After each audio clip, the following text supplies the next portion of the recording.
Aujourd'hui, on est là pour vous présenter le sujet de notre analyse de cas, la plateforme de streaming musical Spotify. Nous sommes intéressés à ce sujet-là pour notre analyse parce que plusieurs controverses ont été soulevées sur la manière dont Spotify rémunère les artistes. Dans notre cas, nous voulons savoir comment est-ce que la rémunération des artistes ayant leur contenu musical sur Spotify influence la manière dont la musique est produite et consommée aujourd'hui. Spotify est une plateforme qui appartient à l'entreprise suédoise Spotify Technology SA, qui a été fondée en 2008 par Daniel Ek et Martin Lorentzen. Au départ, la plateforme avait pour but de faire la promotion de titres d'artistes déjà aguerris et de faire connaître de nouveaux artistes. À cette promotion-là venait une faible rémunération de la part de Spotify aux artistes. Afin de pouvoir diffuser ces contenus-là sur ta plateforme, Spotify a dû signer des contrats avec les maisons de disques dans le but d'avoir les droits d'auteur lui permettant de la diffusion. Euh, dans le cas dans le cas de notre analyse, plusieurs concepts ont été soulevés permettant d'expliquer comment est-ce que les paramètres de rémunération sur Spotify posent problème et comment est-ce qu'on peut les résoudre.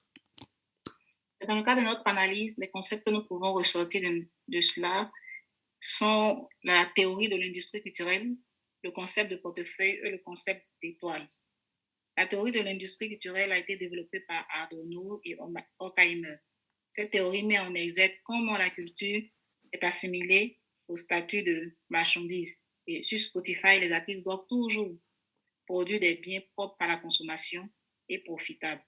Aussi, l'industrie de Spotify entre dans le concept de portefeuille. La plateforme offre une variété de choix à ses consommateurs pour attirer le plus vaste auditoire. On peut y retrouver tous les styles musicaux. Et sur cette plateforme, on y retrouve 60 millions de titres et plus de 200 millions d'artistes. Avec une aussi grande gamme, la plateforme cherche à engager plus de grand nombre d'auditeurs. Aussi, Spotify utilise le concept de l'étoile. En ayant à disposition des meilleurs classements et de bonnes notations, cela encourage les utilisateurs à écouter davantage des artistes du moment.